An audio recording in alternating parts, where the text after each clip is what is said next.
शांति। 8 मार्च 2023 के ईश्वरीय महावाक्य। पहले एक नजर मुरली के मुख्य पॉइंट पर। बाबा ने कहा, लक्ष्मी नारायण 84 जन्म भोग अंत में ब्रह्मा सरस्वती बनते हैं। तो क्या लक्ष्मी नारायण की महिमा गाई जाए या उन्हों को जो पुरुषार्थ कराने वाला है अथवा प्रारब्ध देने वाला है उनकी महिमा गाई जाए? कितनी गुह्य बातें हैं। लक्ष्मी नारायण जो सतोप्रधान थे वे चक्र लगाकर तमोप्रधान में आते हैं। हर एक का ऐसे होता है, भले कितने भी बड़े मर्तबे वाला हो, सतो रजो तमो में हर एक को पास करना है। भोलानाथ परमपिता परमात्मा ही सबका सद्गति दाता सतोप्रधान बनाने वाला है। सब दुर्गति से निकल गति सद्गति को पाते हैं। और फिर बाबा ने कहा, समझाते भी उनको हैं जिन्होंने कल्प पहले समझा था, वही आकर शूद्र से ब्राह्मण बनते हैं। अब विचार करो, सतयुग से त्रेता अंत तक कितनी संप्रदाय वृद्धि को पाती रहेगी। तो इतने सबको ज्ञान देने की सर्विस करनी है, इतने सब में ज्ञान का बीज भरना है। मरना तो है ही। मुसलमान अल्लाह को याद करेंगे, सिख लोग गुरु नानक को याद करेंगे, परंतु स्वर्ग में थोड़ी ही जा सकते हैं। स्वर्ग में जाना होता है संगम पर। और फिर लास्ट में बाबा ने कहा, एक दिन गवर्नमेंट भी तुमको कहेगी कि यह नॉलेज सबको दो, तुम हो गॉडली मिशनरी, तुम्हारा काम है बहुतों का कल्याण करना। बोलो, भगवान को याद करो। जो इस कुल के होंगे वही मानेंगे। देवताओं को मानने वाले ही इन बातों को समझेंगे तो सबका कल्याण करना है। बिगर बाप को याद करने स्वर्ग में जा नहीं सकते। भगवान के दर पर भक्तों की भीड़ होनी है। मच्छरों मुहाफिक आएंगे। प्राइम मिनिस्टर व किंग क्वीन के आगे इतनी भीड़ नहीं होती जितनी भगवान के पास भक्तों की भीड़ होगी। और अब सुनते हैं महावाक्यों को विस्तार से। मुरली का सार। मीठे बच्चे, सबको सुख देने वाला भोला व्यापारी एक बाप है। वही तुम्हारी सब पुरानी चीजें लेकर नई देते हैं, उनकी ही पूजा होती है। प्रश्न है, तुम्हारी गॉडली मशीनरी का कर्तव्य क्या है? तुम्हें कौन सी सेवा करनी है? उत्तर है, तुम्हारा कर्तव्य है सभी मनुष्य मात्र का कल्याण करना, सबको तमो प्रधान से सतो प्रधान बनाने के लिए बाप का संदेश देना। तुम सबको बोलो कि स्वर्ग स्थापन करता बाप को याद करो तो तुम्हारा कल्याण होगा। तुम्हें सबको लक्ष्य देना है। जो देवताओं को मानने वाले तुम्हारे कुल के होंगे वह इन सब बातों को समझेंगे। तुम्हारी है रूहानी बातें। गीत है, भोलेनाथ से निराला कोई और नहीं। ओम शांति। भोलानाथ शिव बाबा बैठ समझाते हैं। भोलानाथ सिर्फ एक शिव बाबा है। गौरीनाथ जो कहते हैं, गौरी कोई एक पार्वती नहीं होती। गौरीनाथ या बबूलनाथ अर्थात बबूल जैसे कांटों को फूल और जो सांवरे बन पड़े हैं उनको गोरा बनाने वाले हैं। महिमा सारी है ही एक की। यह है मनुष्य सृष्टि रूपी झाड़ व ड्रामा। जब ड्रामा कहा जाता है, उनमें जो मुख्य एक्ट्रेस हैं वह जरूर याद आते हैं। मुख्य जरूर हीरो हीरोइन की जोड़ी होती है। यहाँ भी मुख्य कोई जरूर चाहिए। माता पिता नामी ग्रामी है। सूक्ष्म वतन में कहते हैं शंकर पार्वती है। ब्रह्मा का किसको पूरा मालूम नहीं है। ब्रह्मा सरस्वती कह देते हैं, परंतु वह कोई जोड़ी है नहीं। वास्तव में शंकर पार्वती की भी जोड़ी है नहीं। विष्णु को भी दुनिया नहीं जानती। उनको जो अलंकार दिखाते हैं वह भी उनके नहीं है। यहाँ लक्ष्मी नारायण की जोड़ी कहेंगे। अब सभी से भोलानाथ उनको कहा जाता है जो बहुत सुख देने वाला है। भोलानाथ व्यापारी भी है। हमसे पुरानी चीज लेकर नहीं देता है। पहले पहले बुद्धि में आना चाहिए, सभी से ऊंचते ऊंच कौन, सबसे अधिक सुख देने वाला कौन, जो बहुतों को सुख देते हैं उनकी पूजा भी होती है।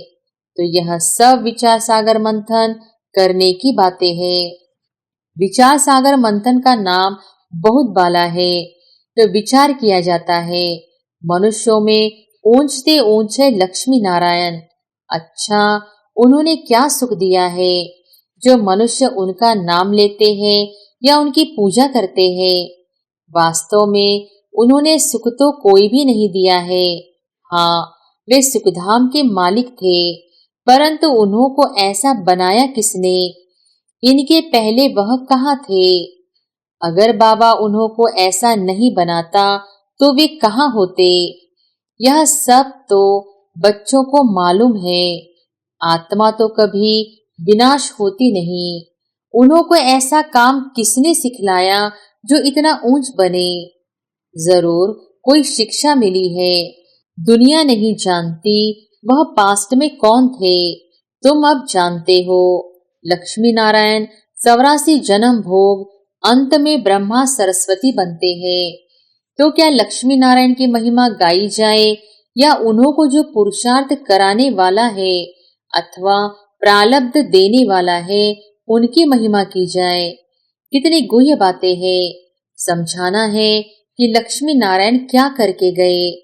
उनकी भी सारी राजधानी चली है, परंतु गायन सिर्फ एक का ही चला आता है। शंकराचार्य ने आकर सन्यासियों की रचना रची, फिर उन्हों की पालना भी की। फिर जब तमोप्रधान अवस्था को पाते हैं तो उन्हें सतोप्रधान कौन बनाए? माया ने सबको तमोप्रधान बनाया है। लक्ष्मी नारायण जो सतोप्रधान थे फिर चक्र लगाकर तमोप्रधान में आते हैं। हर एक का ऐसे होता है, भले कितने भी बड़े मर्तबे वाला हो, सतो रजो तमो से हर एक को पास करना है। इस समय सब पतित है, तो तमोप्रधान दुनिया को फिर से सतोप्रधान कौन बनाए? पहले पहले सतोप्रधान सुख में आते हैं, फिर दुख में जाते हैं। यह राज अब तुम बच्चों को समझाया जाता है।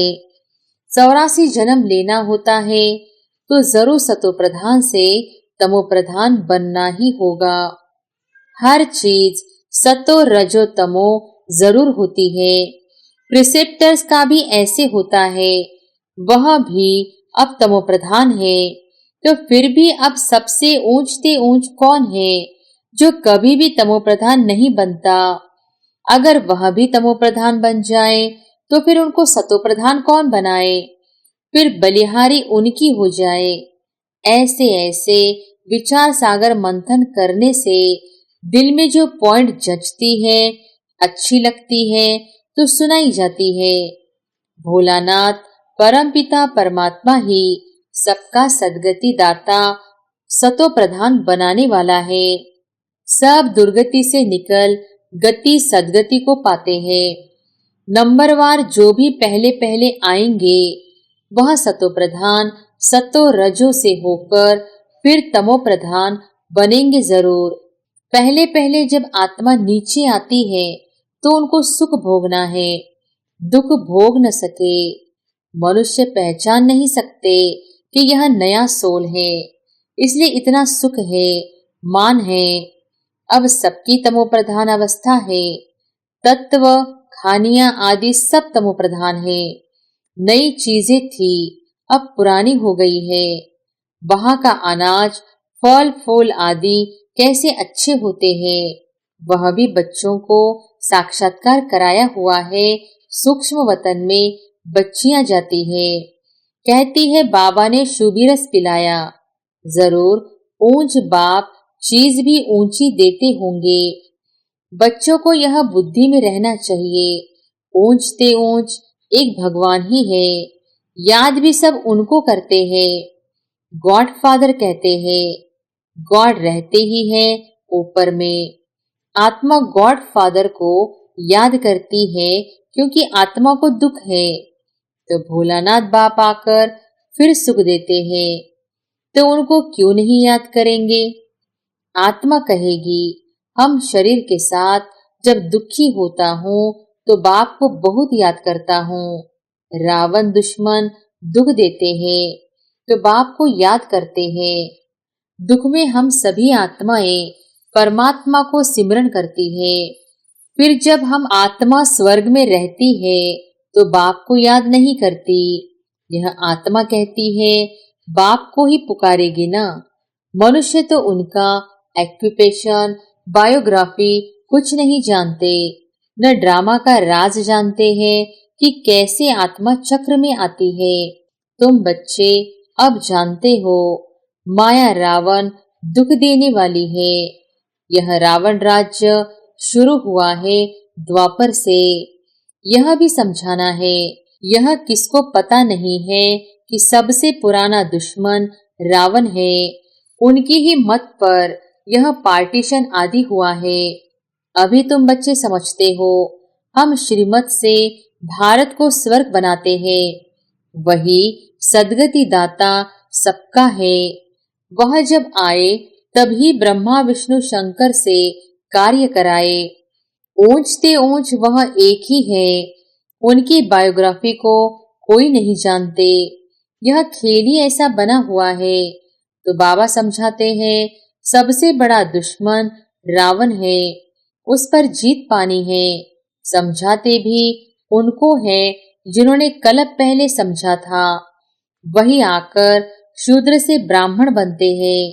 अब विचार करो, सतयुग से त्रेता अंत तक कितनी संप्रदाय वृद्धि को पाती रहेगी। तो इतने सबको ज्ञान देने की सर्विस करनी है। इतने सब में ज्ञान का बीज भरना है। ज्ञान का विनाश तो नहीं होता, लड़ाई वालों का भी उद्धार करना है। हमारे देवी संप्रदाय वाले जहां होंगे वह निकल आएंगे। उन लड़ाई करने वालों को कहा जाता है जो युद्ध के मैदान में मरेंगे वह स्वर्ग में जाएंगे, परंतु उनके कहने से स्वर्ग में जा नहीं सकते जब तक तुम लक्ष्य न दो। लक्ष्य सिर्फ ब्राह्मण ही दे सकते हैं। मरना तो है ही। मुसलमान अल्लाह को याद करेंगे, सिख लोग गुरु नानक को याद करेंगे, परंतु स्वर्ग में थोड़ी ही जा सकते हैं। स्वर्ग में जाना होता है संगम पर। तो इन लड़ाई आदि वालों को भी सिवाय तुम ब्राह्मणों के यह मंत्र कोई दे न सके। स्वर्ग का मालिक बनाने वाला सबसे ऊंच है वह बाप। यह तो ठीक है भगवान वॉच कि युद्ध में मरने से स्वर्ग में जाएंगे, परंतु कौन सी युद्ध? युद्ध है दो, एक है रूहानी, दूसरी है जिस्मानी। उस गोली चलाने वालों को भी तुम ज्ञान दे सकते हो। गीता में भी है मन मना भव। अपने बाप और स्वर्ग को याद करो तो स्वर्ग में जाएंगे। जब संगम युग हो तभी तुम स्वर्ग में जा सकते। वह है जिस्मानी बातें, यह है सब रूहानी बातें। हमारी है माया पर जीत पाने की युद्ध। मरने समय मनुष्य को मंत्र दिया जाता है। यह जाते ही है मरने के लिए, तो बाप का संदेश देना है। एक दिन गवर्नमेंट भी तुमको कहेगी कि यह नॉलेज सबको दो। तुम हो गॉडली मिशनरी। तुम्हारा काम है बहुतों का कल्याण करना। बोलो भगवान को याद करो, अब स्वर्ग स्थापन हो रहा है। तो सुनकर बहुत खुश होंगे। जो इस कुल के होंगे वही मानेंगे। देवताओं को मानने वाले ही इन बातों को समझेंगे तो सबका कल्याण करना है। बिगर बाप को याद करने स्वर्ग में जा नहीं सकते। स्वर्ग स्थापन करता बाप को जब याद करेंगे तभी कल्याण होगा। बाबा ने समझाया है लड़ाई वाले वह संस्कार ले जाते हैं तो फिर लड़ाई में ही आ जाते हैं। आत्मा संस्कार ले जाती है ना, स्वर्ग में तो जा न सके। जो भारत की सेवा करते हैं उनको फल तो मिलना चाहिए ना, तो उन्हों की भी सर्विस करनी है। बड़ों बड़ों को समझाना है, तुम्हारा ही प्रभाव निकलेगा। तुमको कहेंगे यहाँ आकर भाषण करो, जैसे मेजर ने बाबा को मंगाया। जहां तहां समझाने के लिए घुसना पड़ता है। बड़े को समझाने से फिर छोटे बहुत आते हैं, परंतु गुरु को तुम पहले समझाओ तो चेले लोग उनका माथा ही खराब कर देंगे, फिर उनको निकाल दूसरे को गद्दी दे देंगे, क्योंकि यह बिल्कुल नई बातें हैं ना। सारी दुनिया में एक भी मनुष्य गीता को पूरा नहीं समझते। कहते हैं बरोबर रुद्र ज्ञान यज्ञ से विनाश ज्वाला प्रज्वलित हुई थी, फिर क्या हुआ यह नहीं जानते। मनुष्य कुछ भी नहीं जानते। इस समय सब तमोप्रधान है। क्रिश्चियन भी यह मानते हैं कि क्राइस्ट यहाँ बेगर रूप में है, फिर बेगर से अमीर कौन बनाए। सबका सद्गति दाता तो एक ही परमात्मा है। तो तुम बच्चे अगर अच्छी रीति बैठ समझाओ तो बहुतों का कल्याण कर सकते हो।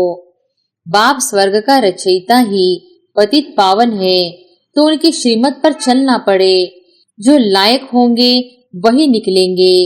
जिनको स्वदर्शन चक्र का व मन मनाभव का अर्थ बुद्धि में है, उनको ही ब्राह्मण कहेंगे। ब्राह्मण बनने बिगर देवता बन नहीं सकते। प्रजा तो बहुत बननी है। त्रेता अंत तक जो आने वाले हैं उनको यह मंत्र मिलना है। तीर उनको ही लगेगा जो हमारे कुल का होगा। तुम्हारे तीर में अब जौहर भरता जाता है, फिर पिछाड़ी में बहुत तीखे बाण लगेंगे। सन्यासियों को भी बाण लगे हैं ना, फिर समझा है बरोबर यह भगवान ही बाण मारते हैं। तुम्हारे ज्ञान बाण अब जौहरदार रिफाइन बनते जाते हैं। मुख्य बाण एक ही है, मन मनाभव। यथार्थ रीति समझाया है कि यही संगम युग है जहां से स्वर्ग जा सकेंगे। महाभारत लड़ाई भी सामने खड़ी है। वह भी युद्ध का मैदान है, यह भी युद्ध का मैदान है। माया पर जीत पाने में मेहनत लगती है।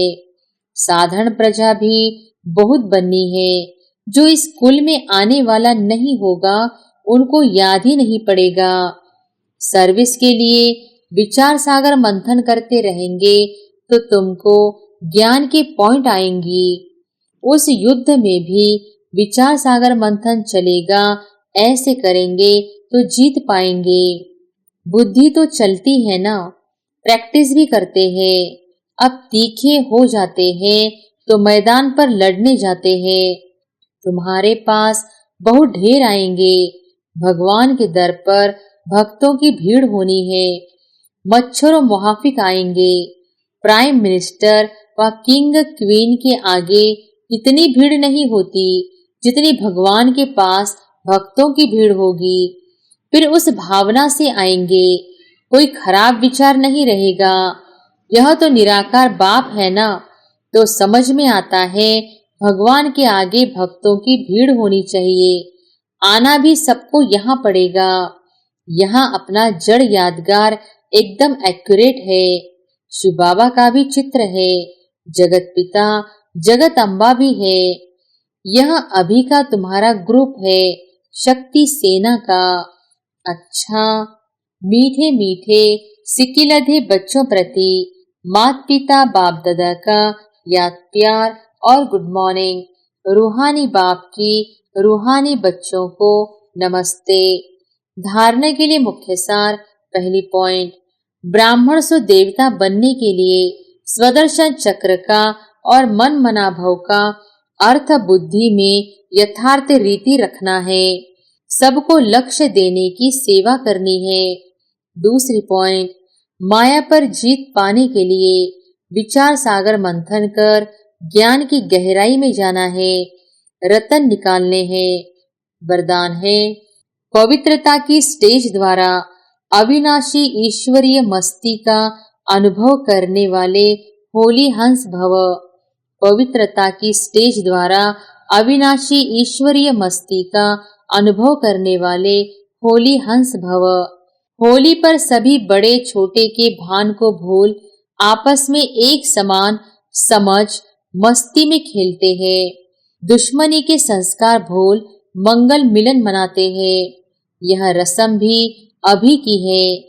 आप बच्चे जब होली अर्थात पवित्रता की स्टेज पर ठहरते हो, बाप के संग के रंग में रंगे हुए होते हो, तब ईश्वरीय मस्ती में देह का भान व भिन्न भिन्न संबंध का भान, छोटे बड़े का भान विस्मृत हो एक ही आत्म स्वरूप का भान रहता है। यही होली हंस स्थिति है। इसी का यादगार हर वर्ष होली उत्सव के रूप में मनाते हैं। स्लोगन है, जिनके जीवन में शीतलता है वे दूसरों के जलते हुए चित्त पर विजय प्राप्त कर सकते हैं। अच्छा, ओम शांति।